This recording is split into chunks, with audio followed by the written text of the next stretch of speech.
And here we are, guys. There's the axles all on, all welded in. All looking good, nice and strong. These are all the spacers that sit inside the wheel, and the wheel's there. Remember, I welded the locator inside the wheel. That sits inside there and stops the wheel going anywhere. And that's what the wheel spins on. Nice solid axle that helps to hold it all together. When you're carrying weight, especially on a farm when you're banging around a lot, you don't want those axles being able to move independently. This doubles up the strength of them. Now that the axles are in place, I can mount the wheels and set up my drawbar height.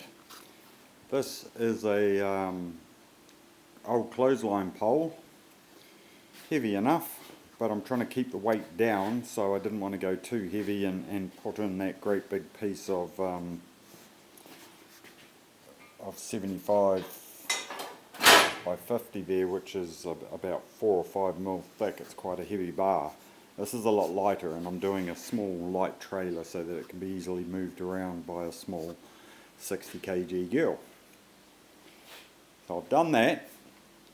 It is sitting there on the level. It is 40 mil too short for the toe ball. I mean, you could get away with that, but just to be fussy, I got a piece of that. I've cut that section there out. This piece here will bend down and give me a nice seal on that. And this here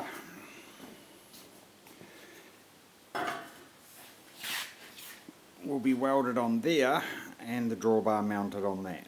And that will give me a nice flat surface to mount the drawbar, mount my draw catch. All sealed up.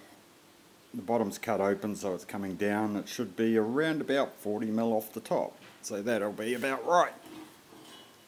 I blew up this grinder yesterday. That's a Black & Decker. That's about 3 years old. And I just blew up this one today. It's a tool shed one. That's about 3 years old too. So that was disappointing. I had to go and buy a new grinder. $90 and a 3-year warranty, so that's got to be helpful. So we're all welded up. That's the underneath. I've added in a couple of 45 bits of bar there, just on each side. And with the 2 axles bolted together with a solid centre, it will hold the outside one as well. So that one bar will actually hold the whole wheel. Now what I'm just going to do before I clean up the underneath is I will weld that there, and that there. So I'll have those 3 there welded. Then I can drill the holes through. They will give the strength to hold it together. I want to leave the holes open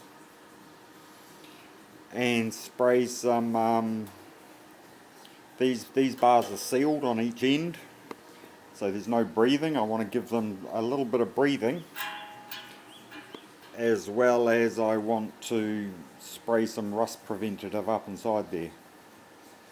So that's the plan for that. I will weld them up now, and then I'll start cleaning everything up, get all these braces removed, get all the underneath all sorted out. I might spray a bit of rust preventative up inside there and leave it overnight, and then in the morning I'll flip it over. The idea for me is if I get the underneath done pretty much complete, so all I have to do is paint it. So I'll rust kill everything underneath that's got any signs of rust. Once you've got all the cages and that on the side, it gets quite difficult to flip it over without damaging things. And it's really hard to do on your own, even if you can. So if I get all the underneath done, then all I've got to do is bend over underneath there and spray it with the spray gun when I'm finished. That's my theory anyway. Howdy again, guys.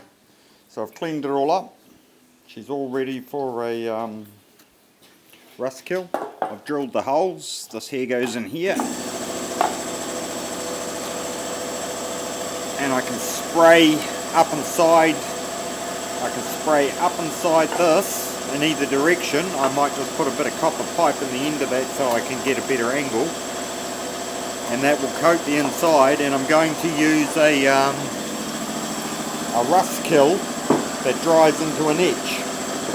So up inside there, that'll be fine, that'll dry off, and it'll keep it all protected.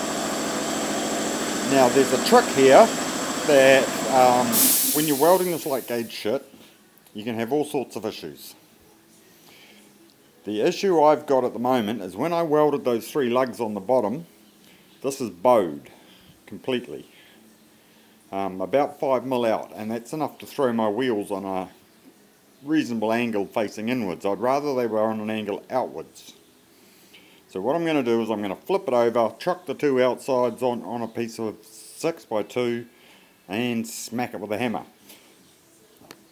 I did try and do all my welds just in little stitches, but I obviously didn't give it time to cool down enough between stitches, and I pulled it out of shape. Luckily on this I can do something about it just by flipping it over, chocking it and smacking it as hard as I can until I can get it back into shape. But always remember with light gauge, heat is your biggest enemy. Don't care what your welds look like. Just get that fusion and don't get any heat on it. So the idea is to do it as quick as possible and short as possible. As you see, I fucked up. So anyway, I'll get that flipped over and give it a few smacks and see if I can get it right.